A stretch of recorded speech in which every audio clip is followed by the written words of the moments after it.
negligible when you think about bringing your product to a production level. And even if you go through the direct leaderboard, I believe the intended use initially of smart contracts that are allowing withdrawals was to primarily serve the accounts that are just accounts without smart contracts. Yeah, obviously you can deploy smart contracts to associated accounts. You know what I would really hope, especially from the perspective of t3rn protocol, is merging all of the, like Bitcoin being a holy grail, of the product. Although, yeah, I do have a certain resentment against Bitcoin Maxis because they're not, like, most of the times they're very much like, capital gains oriented versus being very, very pure to the initial ideas.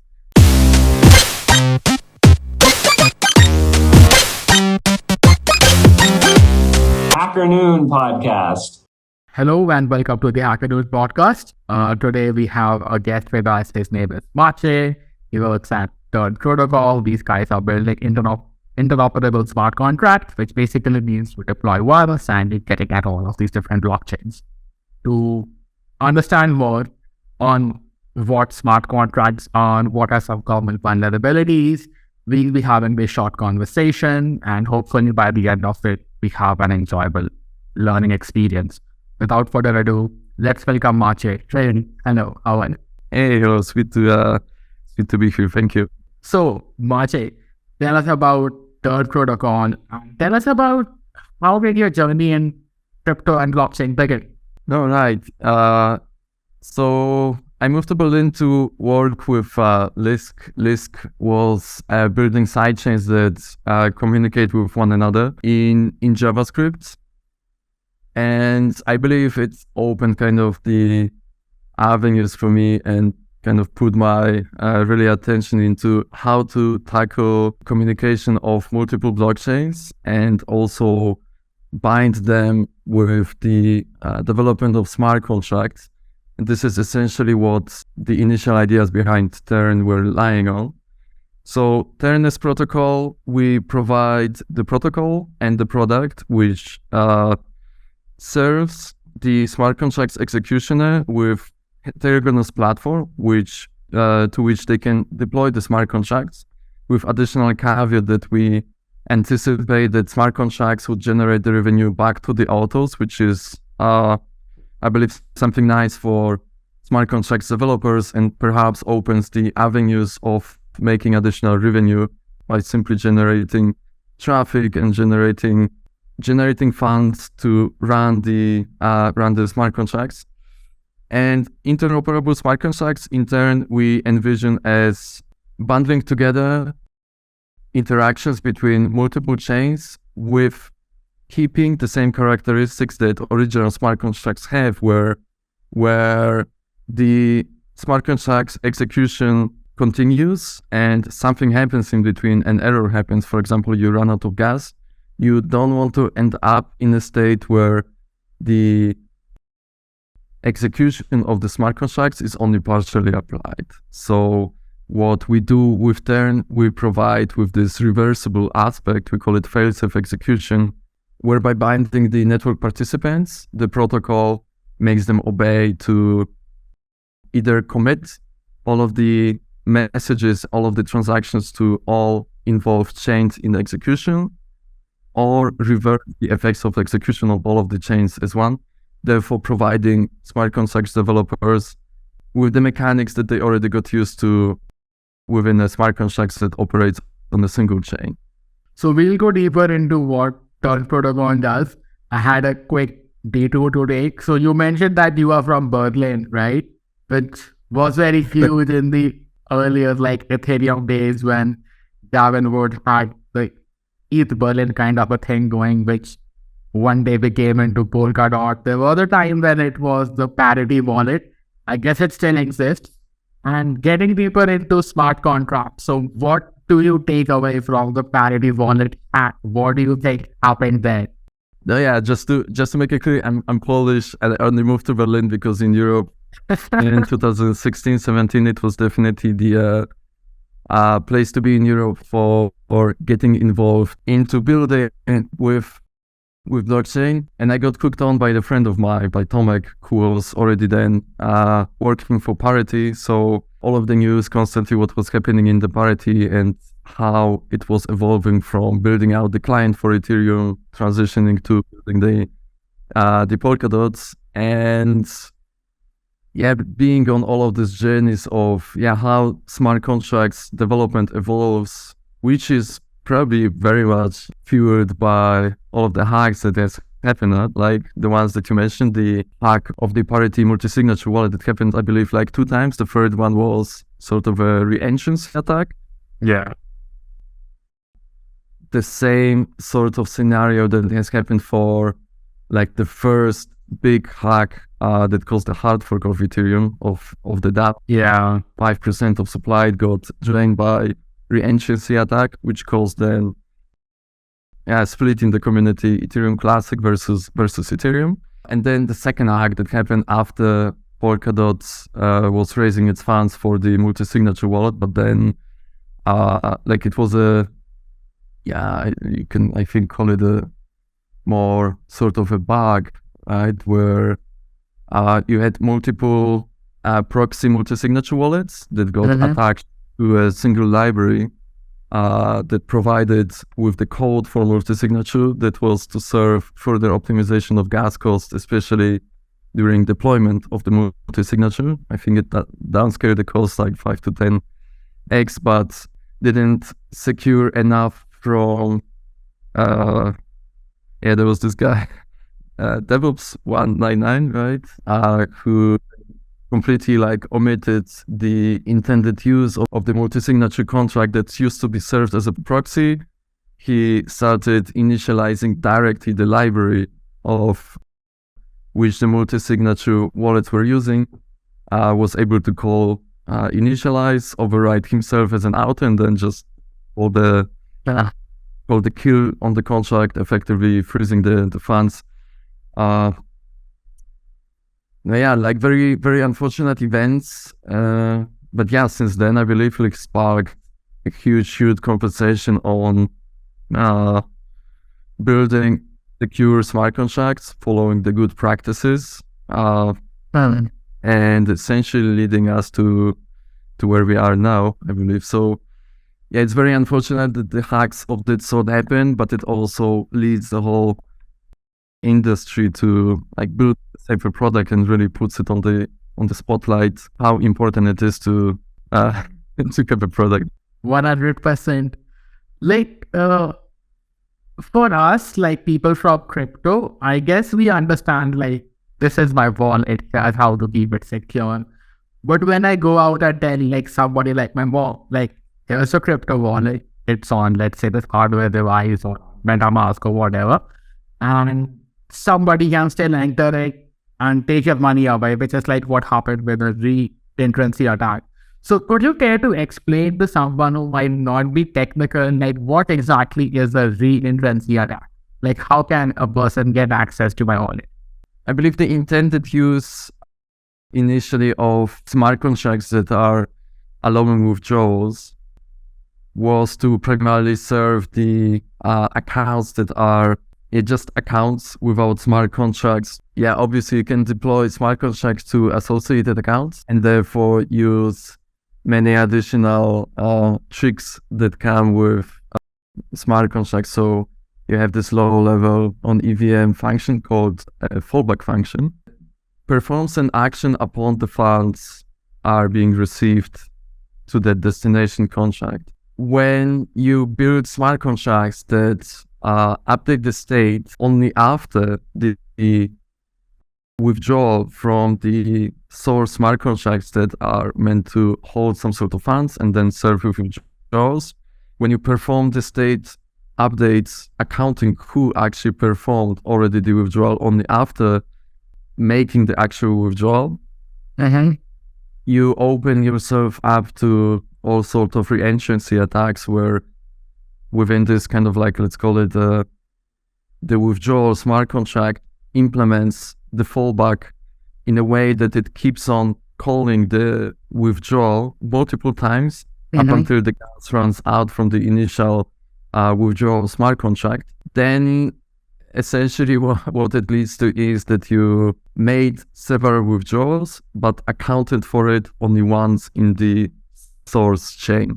So very easy way to prevent it is to simply stick to like a main common practice, I believe, that is, I think, also described in on Solidity, on the Solidity readmes, on sticking to the 3 points of building smart contracts, where first you want to validate whether someone who wants to withdraw the money from the smart contracts is eligible for it, then alter the state, which is important, that someone already performed the withdrawal, and only then, as the third step, apply the withdrawal and transfer the funds to the destination. Another kind of approach to prevent it would be to simply separate the place where you only perform withdrawals and completely make them into a separate function, and sort of like throughout when someone wants to perform the withdrawal, you validate whether it's eligible for it, you perform all of the state applied action, and also then you create these additional entries that would make this settlement kind of eligible, but then you divide withdrawing the actual settlements into a separate function, so then someone needs to pay gas for this settlement by themselves and make it only once. So yeah, following the good practices essentially is the way to prevent it. Gotcha. So the Bitcoin Maxis amongst us are like jumping in their seats right now and saying, this is why you only go with the UTXO model. That's the problem with Ethereum's account-based wallets. If you run your own node, nobody can take it. How would you respond to something like that? Right. Are you like Bitcoin Maxi? No, but I have a hidden respect, I believe, for Bitcoin, and Bitcoin being a holy grail, of the product. Although, yeah, I do have a certain resentment against Bitcoin Maxis because they're not most of the times they're very much capital gains oriented versus being very, very pure to the initial ideas of how Bitcoin started. And obviously, the crypto space will be evolving and is evolving, so this is undeniable. And smart contracts, programmable logic that you can deploy to blockchain opens magnitude of additional features. We all know about this, and DeFi being one of them. I think DeFi is already in the stage with it's so many additional features and experiments, and we see it progressing also the last year. The possibility of having the flash loans and more financial instrument, as we know, being coded into cryptocurrency realm.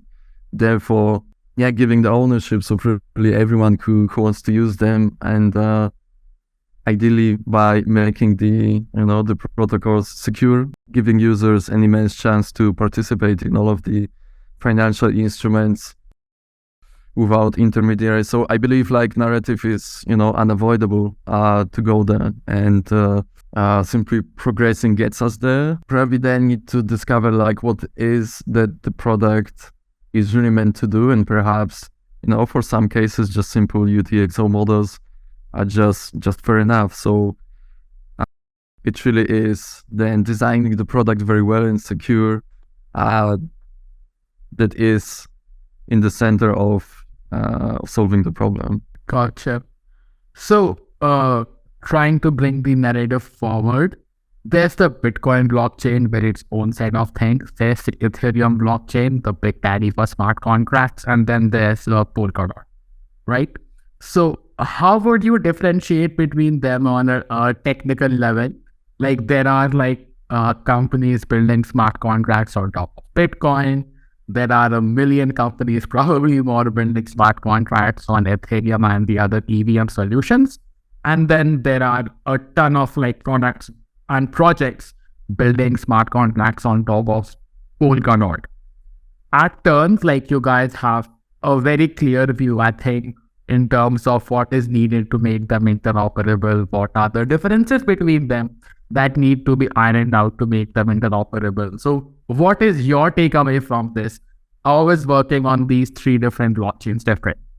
So building with Ethereum means building a smart contract with its very kind of rigid structure that is only allowing you to move within what a smart contract is able to perform or not, which, for the cases that are just meant to use and access all of the state that is lying on Ethereum and simply reuse it and create some new forms but the smart contracts. It's the perfect probably avenue to pursue when you're building the next DeFi products, DeFi improvements that want to move within the realm that is already there, provided by Ethereum. And every time that you want to escape from Ethereum, then you're following into using one of the bridges. So using bridging solution becomes then an important aspect, like which bridge to use. And I believe the conversation of security of bridges is the additional avenue that has opened for the last years and sparked many conversations, because we saw multiple hacks of the bridges happening. So line of the bridge is very important. But essentially, building with Ethereum, you're building products that are moving only within the smart contracts, therefore are bind within its kind of rigid development process. Building with Polkadot enables you build additional blockchain from scratch, essentially. Substrate, the tool which the Polkadot is being used for, is very rich in multiple modules called palettes that could be very easily hooked on to one another, audited and secured. And the flexibility of building something new from scratch is therefore much more open up to multiple new use cases that aren't that much binded with the very rigid structure of building something only with smart contract that must be very gas efficient, that the solution can be functional, essentially. Building the new blockchain from scratch, you can of course still build smart contracts, but then behind the smart contract that comes this whole layer of runtime and its module, its palettes, which don't necessarily need to have such a very constrained complexity of all of the operations, because in the Polkadot model, once the product already has joined as one of the Polkadot parachains, it's already paid kind of its fee to participate within the system. Therefore, the cost complexity, the storage complexity, the storage is maintained by its own network participant, and only then the extrinsic transactions are being sent to the consensus layer of Polkadot. So it really opens so many new flexibility for constructing blockchain projects that are really merging all of the ideas that are, out there, like bridging the products together that provide sort of a functionality of oracles, and at the same time some DeFi products, at the same time some additional products that are doing many modifications on the data. So it is much more flexible. It is fairly complex to put it all together. Gotcha. No questions asked. But I believe kind of goes back to the previous point, right? Like each product should know exactly what the case is. If this is fair enough to only move within the UTXO model and simply accounting for the products that are serving users with multiple transactions, then perhaps revisiting the Bitcoin models is also then fair enough. So I believe each product finds its own niche, each blockchain finds its own niche.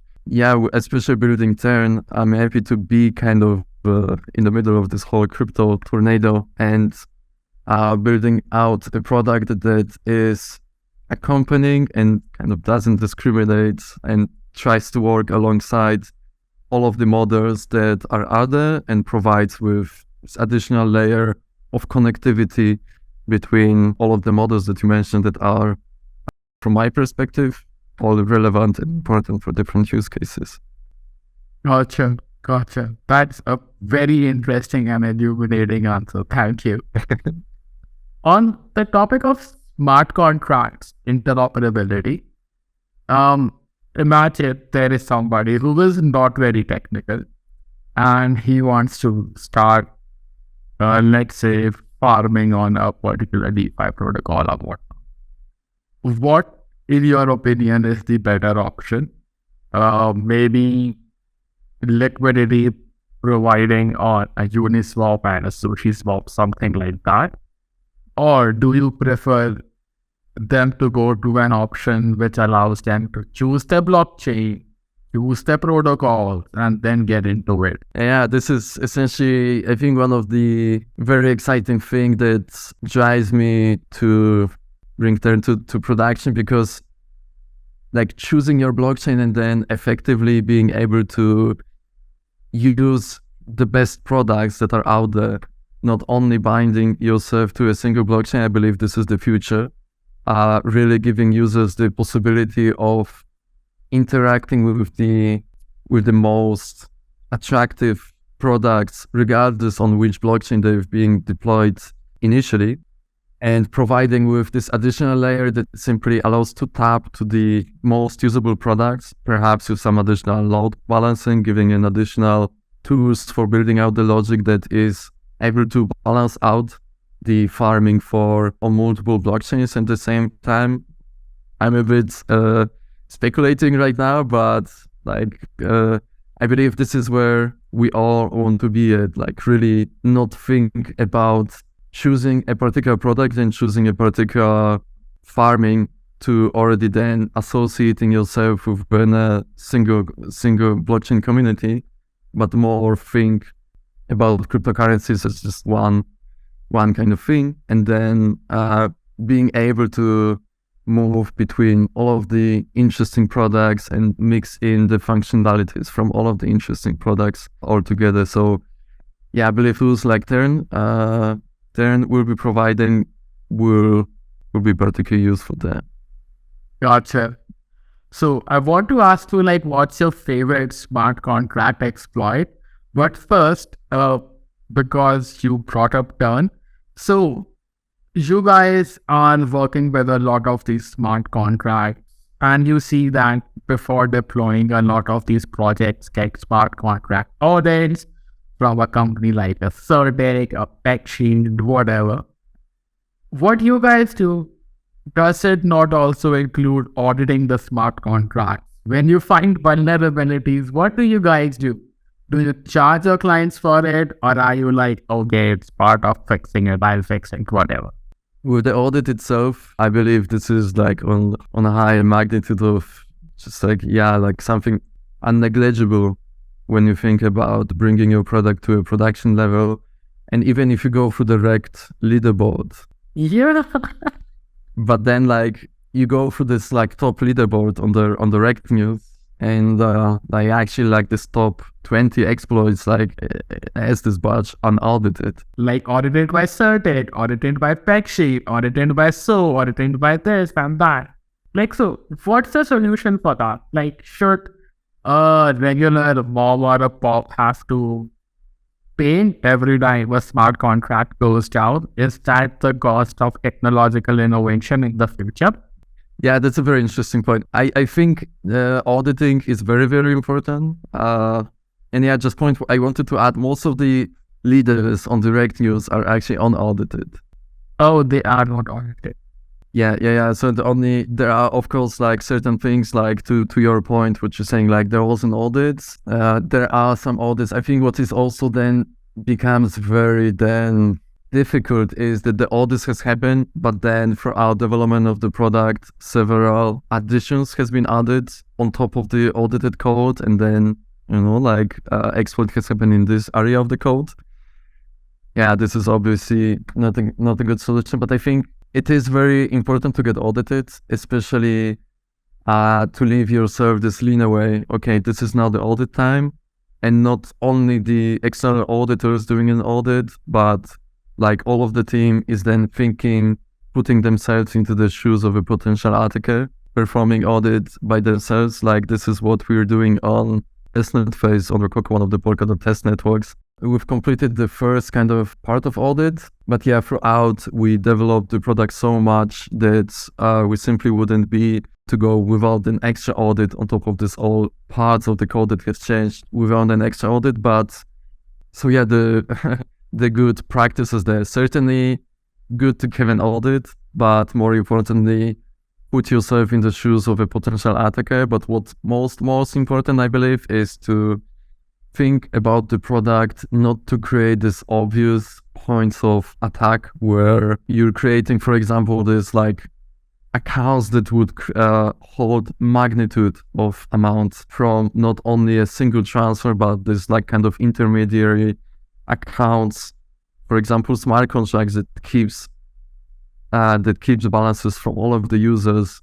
And yeah, therefore the point of failure is like this, like exactly one point of failure that all of the attackers immediately have their eyes on, perhaps, like spreading the failure into multiple parts of the moving system and really making an interplay of multiple smart contracts and interplay of multiple actors within the network that need to work together to make the product as a whole. This is obviously makes developing product a bit more complex, but the final product is then much more secure, and fixing the potential exploit is also then much more kind of secure, and like kind of then you are being attacked on the part of functionalities of the product, but the product as a whole still can function and recover. This is the approach that we are also doing with t3rn, providing multiple actors working together to enable the fail-safe execution.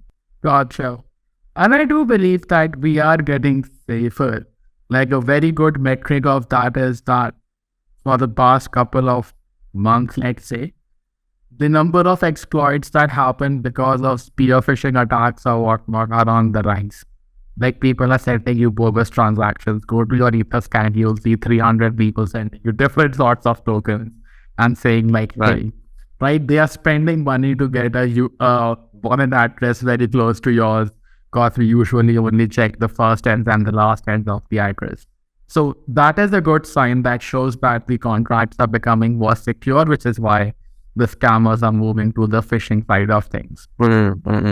Having said that, what's your favorite smart contract hack? Like, which one was it where you were like, wow, I respect the hacker for that? I like the question immediately. Well, yeah, that's a good one. There are so many sophisticated ones.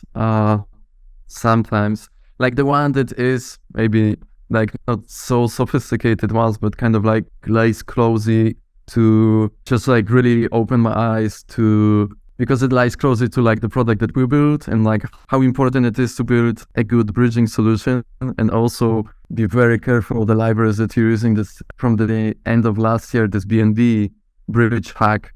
Yeah, so that was like very unfortunate, right? Because BNB guys, they were using immutable AVL3 library from the Cosmos guys that created the library, which was then intended for them to use in completely different kind of scenario where they already assumed that this library will be used for submitting the leaves to this tree, which then like can include multiple transactions. So this is what the exploit was on, that you need to submit 2 nodes to each AVL Merkle tree. And within this library that Cosmos provided, they assumed that the right leaf was already then checked, but there wasn't this assumption. So it was possible essentially for anyone to submit both of the leaves. The left leaf had to be secure because the left leaf was being checked as part of the ultimate root path of the whole Merkle tree.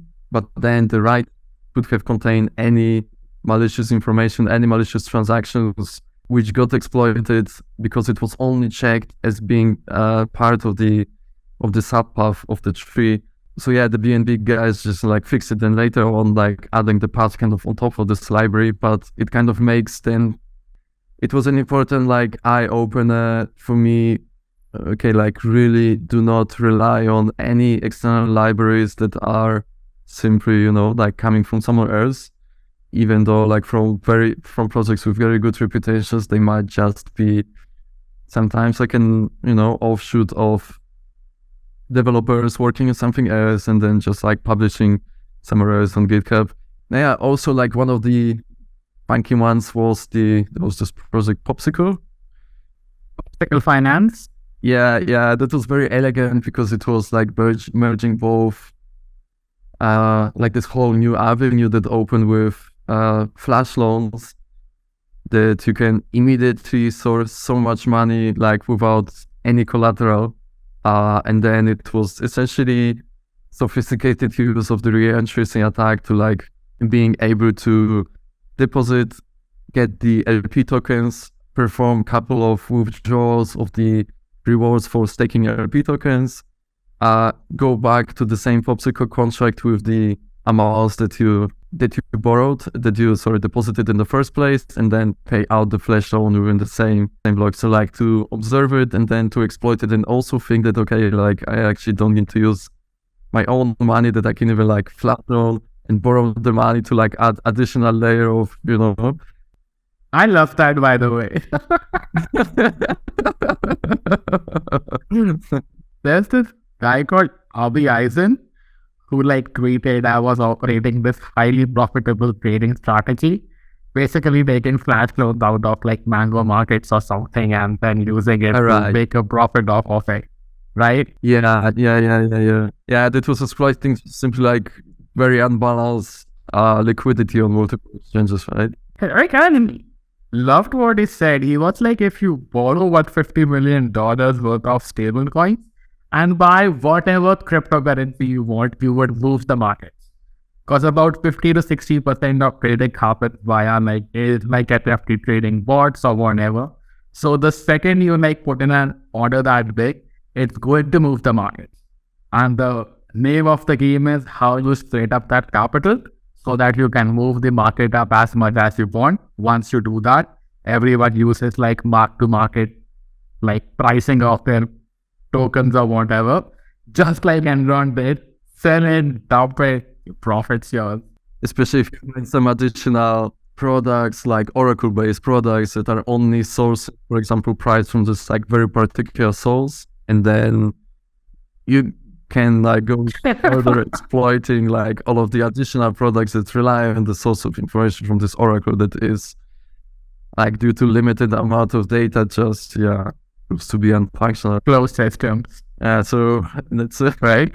It's a little rodeo we live in now. It's fun. It's like fun to be here as long as we are not losing money. Although like everybody loses money in crypto eventually. But on a more serious note, all of these hacks mentioned, they usually happen either on Ethereum or on EVM chains. They might be happening on a Cosmos or a Polkadot, but we don't really care much about them. What could be some of the reasons for that? Are the smart contracts more secure inherently, trying to get flash loans on these platforms? Or is it something else, like liquidity maybe? Yeah, my incline is probably the latter. We just like sold so much of just like incentive and the money and like so many moving products in Ethereum, and also just like it's so easy to create the new DeFi products on Ethereum, but just simply, okay, like I already have such a good template of smart contract. Let me kind of like change couple of parameters here and there, deploy it again, and so many of additional coins popping on Ethereum. We see similar traction is happening now on Solana. So it certainly is just to the point that there's like so much more of community and traction around the product gathered around the Ethereum. But yeah, certainly there is something to the point of like, I believe teams building with, for example, like Polkadot, we are already getting this audited palettes from Parity and Substrate. So the mistakes that you can make are then like really on your own protocol. Those aren't really on this level of like what it was happening initially, going back to like very roots of our today's interview, right? Like with this very much roots of the first smart contracts of DAO, for example, being deployed on Ethereum, and then just like simply, like being one of the first product that does the innovation, like certainly opens you to so many things that could go wrong. So like the projects like Polkadot, like Cosmos, are simply like coming as the next phase that can already then like they know exactly what could go wrong. With Polkadot, all of the wallets are like thoroughly then inspected. Rust certainly helps over there by being very strict into types that you're using, and just like compiler of Rust is a bitch, but like afterwards you like afterwards you really do appreciate it. Like now it actually does make lots of sense, and like the compiler already itself, while you write the code, like points you to like so many things that you probably did wrong. Like if the compiler already has some issues, then it already means, or like even the simple like not even the errors, but also then the warnings that kind of guide you on the path of like what are the good practices. So having a good programming language, like certainly Rust is for developing complex systems as such as cryptocurrencies, certainly is like one of the additional factors that contributes that throughout even like you won't have the half-baked products that like you can simply just like deploy it over there. You would go through so many different like stages already fighting with the compiler and thinking a couple of times of what you actually are doing. It certainly is like one of the factors. I'm not saying like, the main factor, but possibly multiple like factors contribute there that like ultimately the code that you create can be more secure, but it certainly can be overlooked. It's just the volume and the traction isn't of that magnitude yet on projects like Polkadot and Cosmos. Gotcha. And now that you brought up programming languages, so I have to ask this question. It is based on the premise that I don't think it's fair to developers such as yourself that on top of taking care of whatever bugs might exist on a code, and bugs will exist on a code, Windows has bugs, Mac has bugs, and they have 10,000 developers on the same thing. On top of that, you also have to look into what are some of these problems in these programming languages, because these languages will behave differently given different inputs just based on the way that they have been designed.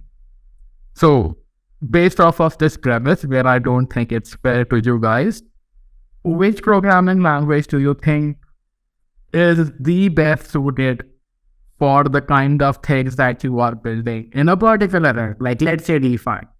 Because I remember Charles Hoskinson prefers Haskell. You guys prefer Rust. The Solidity guys probably JavaScript. Jimmy Song's Bitcoin, Python. So what do you think works the best? I think this is a very personal question here. It is personal.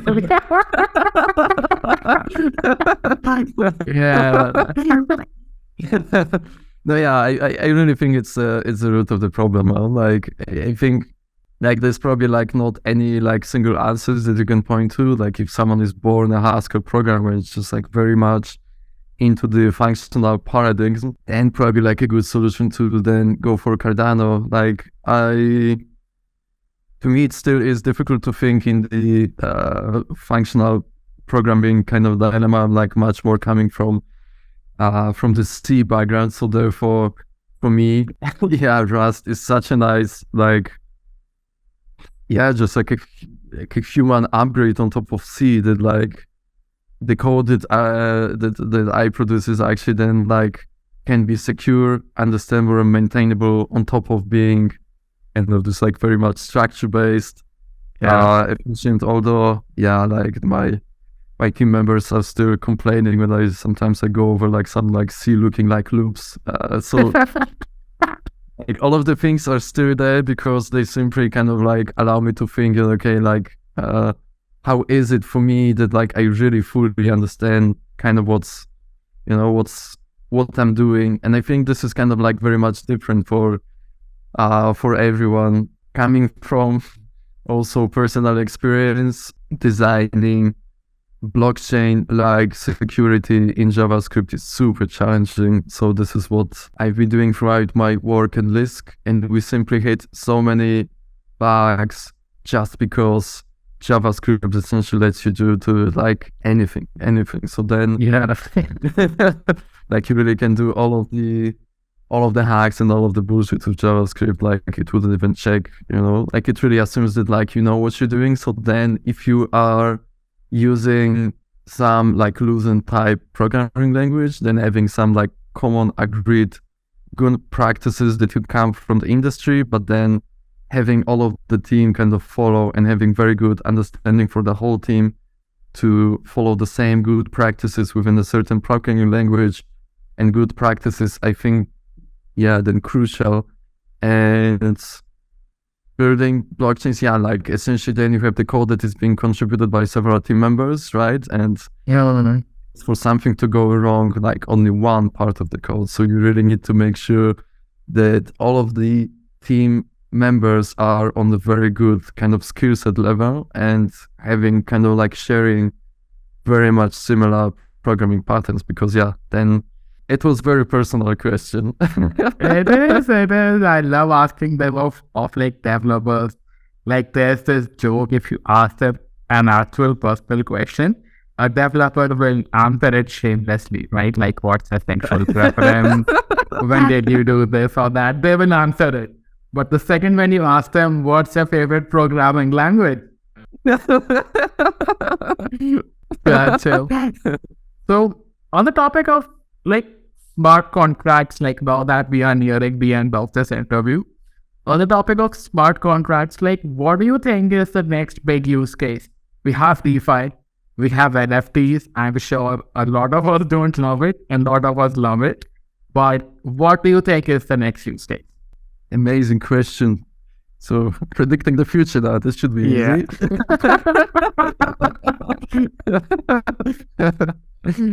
No, what I would really hope, especially from the perspective of t3rn protocol, is merging all of the products that like prove to be successful, experimenting essentially with merging them into interoperable use cases. So from one chain with farming into another chain with some probably like only LP tokens that are coming, and then opening up like very, very new cool avenues for something that is being used for multiple different chains and then being reused as a kind of one product. So possibly making like next iterations into what we already saw booming in DeFi.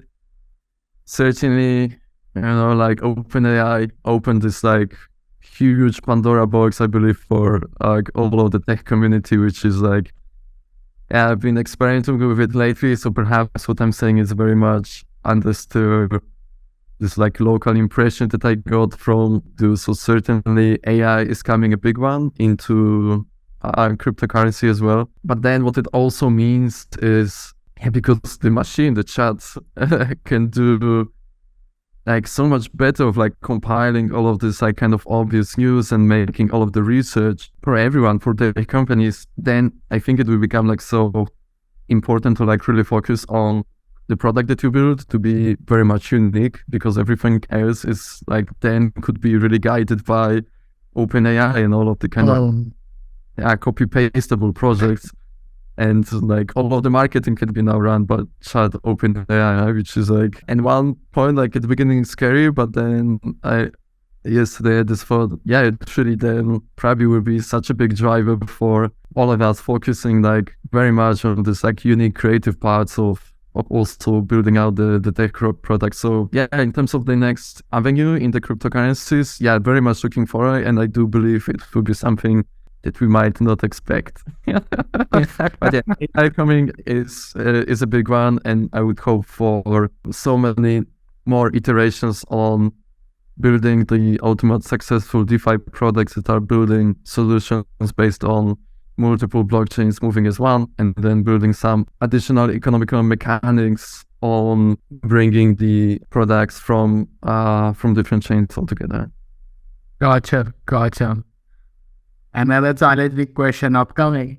So, do you think Ethereum should die for the other chains to perish? No.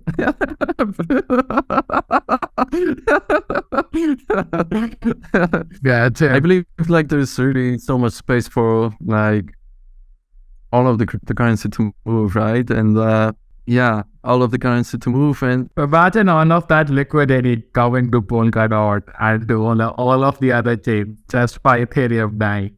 Don't you want it to die? It has all of the problems. And it is holding all of the developers. yeah. Although you can't argue with the fact that it just works, like it is the product that is like so recognizable and just works. And my thinking is the next blockchain platforms that we will like see an uptake. I would hope it will be probably just bringing on the new kind of funds and capital. And I do think like there's just like plenty of space and the new capital kind of coming, and this increase will certainly then continue, especially if the like next bull run kind of comes, whether it happens sooner or later. So yeah, I don't want Ethereum to die. We're building a very for Ethereum, so it would be unfortunate. Gotcha. So I have one final B question for you. But before that, I wanted to ask you, like, what is your ideal customer for t3rn protocol? What are they looking for, and what is it that you can do for them? Right. Initially, we've been thinking of serving developers with providing these additional layers for building interoperable contracts and mixing out the DeFi protocols from different chains, mixing them out with multiple different products and use cases, regardless on which chain they're living on. So that was like our initial idea, to simply empower developers with these additional tools to move securely and freely throughout different blockchain universes. What it has also become throughout building out this journey, throughout building out the protocol, it is also possible to tap into protocol directly and to submit side effects from different blockchain and products for the fail-safe execution, having this t3rn protocol insurance and guarantees over the execution. And we see an interest and uptake in also blockchain products reaching to us directly to tap into this fail-safe features that we provide, which is like certainly also very good for us. So yeah, these two main personas probably for the nearer future. We are focusing on bringing on the partners that will be tapping into protocol directly. But then once the protocol is proving to be useful for the partners, and once the developers see the traffic that the tool, the underlying infrastructure works, I believe them looking into the tools more closer to building out the next kind of avenues of interoperable space, this will probably be in our focus for the next part of product development. Gotcha. So do you think like interoperability within Polkadot is gonna be better, or is it gonna be across different named blockchains of sorts like Ethereum, Avalanche, Solana, Polkadot? Like now the focus is certainly bridging the parachains all together with XCMP protocol. So this is on the main attention, but then there is already certain projects focusing on the bridging solutions. t3rn is one of them. So possibly it's also like evolutionary stage, like certainly bringing on the use cases first that make the parachains working alongside and together, but then certainly looking forward into expanding outside of the Polkadot ecosystem. And throughout all of these bridging solutions mature, bringing on the traffic ingress and egress. Ingress, yeah. Inbound and outbound traffic. Gotcha. So thank you for taking this time out for us. Now for this lead question. You like Polkadot, right? Name every layer one on Polkadot. Right? There's Substrate, there's Kusama, there's Moonbeam, there's Soda. One of them I'm missing. Yeah, there's many. There's many. There is Astar, also building multiple funky stuff for developers, enabling them to build contracts in both WASM and EVM. Centrifuge, kind of bringing the financial solution on-chain and also building them part of the Polkadot ecosystem. There is us, there is t3rn. The fail-safe aspect of bundling together multiple execution and providing kind of the coherent insurance layer of onboarding them into different parachains, but then also multiple different solutions. There is two interesting DeFi projects. Hydra is one of them, Hydra Basilisk, and there is Akala. Yeah, although I think the harnessing of this like big kind of volume and bringing on the user base on the scale that is being seen on Ethereum, this is yet to be seen. So the tech is there, but yeah, perhaps it just takes certain evolvement times for this DeFi protocol to really bring on this massive traction. Maybe throughout the development, like some other interesting DeFi projects come into play. So yeah, there is certainly stuff moving. Most definitely, and I'd be very happy because like I use Polkadot wallets, some stuff at DeFi and whatnot. It's pretty fast, it's pretty cheap, like it has everything that you need. It's just this first mover advantage that Ethereum has. Like it was in 2015, right? So it might take some time, but I'm sure that you guys would get there. You have our best wishes. If you have any message for the HackerNoon readers, like now's the time to say it.